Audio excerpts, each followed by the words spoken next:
Opa, tudo bem?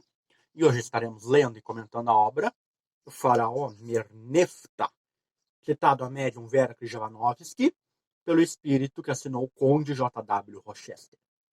E aqui teremos, infelizmente, mais uma obra de quem estamos atribuindo como o falso Rochester. Por quê? Porque na obra desse falso Rochester, como estamos denominando, nessa proposta que apresentamos, são livros de um espírito que contém muitos erros doutrinários. Coisas assim realmente bem crassas, assim, bem mirabolantes, assim, gritantes, absurdos mesmo, que vão contra os postulados da doutrina espírita. Diferente do outro Rochester, que traz informações e textos condizentes com o que a doutrina espírita diz. Por isso estamos propondo que existem dois Rochesters. O falso, que coloca absurdos, e o verdadeiro. Você pode conferir a análise que estamos fazendo nos livros em que se assinou o J.W. Rochester pela médium Vera Krzyżanowski, clicando aqui no card que vai estar aparecendo, e você pode conferir todos os vídeos e deixar também a sua opinião, lendo e comentando também. Por que consideramos esta obra como sendo do falso Rochester? Vai ficar muito claro aqui durante o vídeo, nos trechos selecionados para a gente comentar por quê. Mas a primeira coisa que eu diria é com relação à questão de linguagem. Porque apesar de estar escrito com J.W. Rochester, o que o livro traz é o suposto Rochester indo a 3 espíritos para pedir relatos sobre o tempo de Moisés, que é o que a obra quer abordar. Esses espíritos são Termutes, que seria a mãe de Moisés, aquela princesa egípcia, o Pineias, que é um personagem que aparece aqui, e o Neco, também, que é outro personagem que aparece aqui. O Pineias é uma espécie de sacerdote, de estudioso, a gente vai discutir um pouquinho o papel dele, e o Neco faz parte da guarda do faraó. A partir, então, desses 3 relatos. Então, qual seria a consequência disso? Que os relatos deveriam ser diferentes entre si, no aspecto linguístico. Ou seja, porque uma pessoa escreve, se expressa de uma forma diferente de outra. Por exemplo, o texto de Emmanuel é diferente do texto de André Luiz. Os dois vão dizer coisas concordantes com a doutrina espírita? Vão. Mas cada um vai dizer com o seu estilo. É possível facilmente identificar as diferenças. Outro exemplo. Manuel Filomeno de Miranda e André Luiz trazem relatos do mundo espiritual e da atuação das equipes. Mas cada um tem uma linguagem, tem um estilo diferente. Um livro do Manuel Filomeno de Miranda não tem a mesma linguagem do livro do André Luiz. Falam coisas que convergem, que estão afirmando os mesmos pontos, os princípios básicos do desenvolvimento. Quanto ao aspecto doutrinário, não tem nada de diferente. Realmente estão seguindo uma mesma linha de pensamento. Mas cada um a expressa de formas diferentes. Aqui, isso não acontece. Dá para perceber que foi o mesmo espírito que escreveu os 3 relatos. Ou seja, não houve entrevista com o espírito Termutes, não houve entrevista com o espírito Pineias, não houve entrevista com o espírito Neco. É o mesmo estilo, a mesma linguagem. Só a assinatura no final de cada relato que é diferente. Esse é um primeiro ponto. E depois, obviamente, vem os erros doutrinários. Vamos ver aqui. Na página 87, temos uma coisa bem curiosa. Esse também aqui, que lemos aqui, é um ponto curioso. Não há capítulos no livro. Então começa um relato, ele vai do início ao fim, não tem pausa, não tem nenhum asteriscozinho, não tem... Então, realmente, às vezes é muito só, por exemplo, o relato Pinés, do Neco, são muito grandes. Então é ruim até para a gente pausar. Vamos ver aqui o que contém na página 37. Aqui está se falando então, do relato do Pineias, e está na situação das pragas do Egito. E aí Moisés, então, vai rogar a praga. Na leitura, talvez fique claro por que eu usei essa expressão rogar a praga. Então Moisés, né, elevou os punhos cerrados, e diante do seu olhar terrível, todos os anciãos se inclinaram até o solo. Vou punir os egípcios, seu rei, por ordem de Jeová, de modo que lhes faça cair os cabelos da cabeça e arruinar-lhes os bens da fortuna. deu uma ordem e prontamente Arão e Josué apanharam num canto 2 sacos e um fogareiro com brasas. De um dos sacos, Moisés retirou fragmentos de raiz. Do outro, uma espécie de flauta de madeira esverdeada, que exalava odor penetrante. Toma e toca, disse, entregando-a a Josué. Obedeceu-lhe o moço e tirou do instrumento vibrantes e prolongados sons. Escutávamos curiosos e interessados. Ao fim de alguns minutos, surdo rumor se fez ouvir ao redor de nós. Atritos, assobios e grunhidos ecoaram. Imediatamente, um verdadeiro exército de ratos, lagartixas, sapos, etc., surgiu de todos os cantos do velho subterrâneo, desembestados e como impelidos por estranha força. Recuamos todos com gritos de pavor. Imediatamente Arão lançou nas brasas as raízes e desde que a espécie aromática fumaça atingiu os animais, eles recuavam e desapareciam nas suas tocas subterrâneas. Precisa? Será que releia outras coisas assim? É nesse estilo. Então quer dizer que Moisés, aqui nesse livro, foi rebaixado a bruxo de esquina. O que está aqui escrito pode estar no livro de São Cipriano da Capa Preta. Agora, numa obra autêntica espírita séria, não. Por quê? Isso aqui não tem sentido nenhum. Quer dizer que agora se traz então essa flauta, se traz faz toca essa música aí prolongada e aí surge sapos, lagartixas, bichos especialmente assim, do nada. E aí quando toca lá uma raiz num fogareiro lá, eles saem correndo assim também e somem do nada. Isso vai contra qualquer princípio científico. Por isso que eu digo que isso aqui pode estar no São Cipriano da Capa Preta. Que obviamente não é uma obra espírita. E assim é o decorrer do resto do livro. Inclusive aqui vai mostrar, por exemplo, na questão do massacre dos primogênitos, como sendo o povo hebreu que foi lá e matou os primogênitos, as crianças. É assim que ele explica. E as outras coisas, os gafanhotos, a água do Nilo virando em sangue, é tudo nesse mesmo sentido. Por isso que eu atribuo esta obra ao falso Rochester. Porque isso não tem nenhum embasamento doutrinário. Pode servir, de novo, para o lado da magia, do ocultismo, de outras seitas, da qual eu não entendo nada, mas não ao espiritismo. Por isso essa obra se encaixa no falso Rochester. E o curioso aqui é a opinião do Rochester, porque aqui ele botou uma nota em determinado ponto. Além de uma nota final. Tem uma nota de rodapé e tem depois uma nota final. Porque se vocês repararam, o livro não se diz assim, a história de Moisés, ou, sei lá, a história de Moisés segundo o Espiritismo, ou relatos dos Espíritos sobre Moisés, ou qualquer coisa assim. O livro se chama O Faraó Mernefta. E aí a gente pergunta, mas quem é esse Faraó Mernefta? Bom, claro, primeiramente é o faraó que reinava o Egito na época de Moisés, segundo este Espírito. E aí quem é o Faraó Mernefta?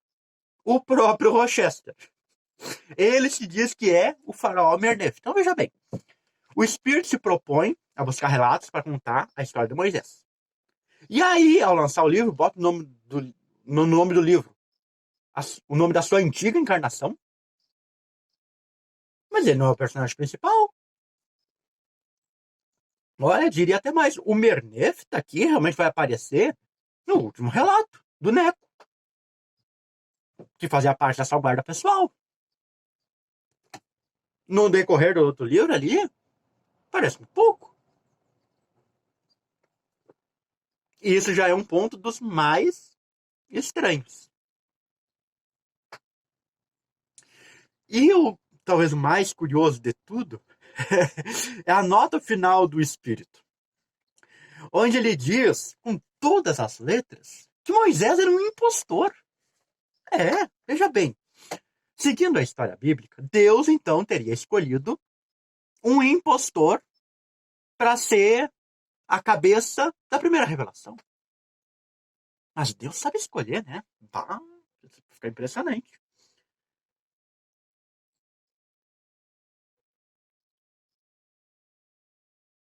Vejamos aqui o relato para a citação literal. Então, é uma observação suplementar do espírito autor, assim que se intitulado. E aí, no terceiro parágrafo da página 276, ele diz assim: não há dúvida de que, em sua legislação, na arte e mesmo nas ciências, o Egito havia atingido elevado grau de civilização. Mas isso não impedia que o povo, com exceção de algumas poucas personalidades, se mantivesse na maior superstição. A própria religião, resguardada pelo sacerdócio, deveus e mistérios, assim o ensejava. Moisés, que, força é confessá-lo, era um impostor, porquanto utilizava as forças da natureza, desconhecidas do vulgo, havia granjeado para sua pessoa uma tal auréola de temerosa superstição por uma série de fatos cujo relato excederia o quadro de um romance, que ninguém entre o povo desorientado seria capaz de levantar a mão contra ele, receoso de que o perigoso mago destruísse o temerário e quantos lhe pertenciam. Não sei se eu consigo mostrar aqui. Eu acho que meio ruim de ler, que eu não tenho tanta habilidade aqui. O texto onde diz, o Speaker assinou como Rochester, o Fausto, dizendo que Moisés era um impostor. Mas a gente raciocina. Supondo realmente que ele seja o Mernefta, que aí perdeu todo o povo hebreu.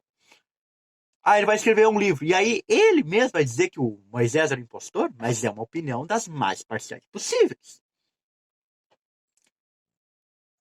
E de que valeu, então, o relato dos outros, que aqui, teoricamente, supostamente, teriam antecedido essa nota suplementar.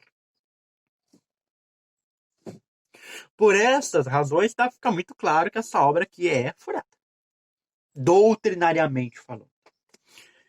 E ainda há um outro fato muito curioso aqui, que é com relação ao Pinéias. Tá? O Pinéias é um personagem que vai ficar assim do lado de Moisés. Ele desenvolve uma paixão por uma personagem que tem aqui, a Esmaragda, que aparece às vezes muito mais que Moisés e o faraó Mernefta. Mas a Esmaragda sempre rejeita ele. E aí ele tenta de tudo, ele é iniciado nas artes egípcias, ele tenta fasciná-la, nada dá certo. Aí no final das contas ele tenta raptar ela, aproveitando a fuga dos hebreus, ele era mestiço, vamos dizer assim, ele tinha sangue egípcio, mas tinha sangue hebreu.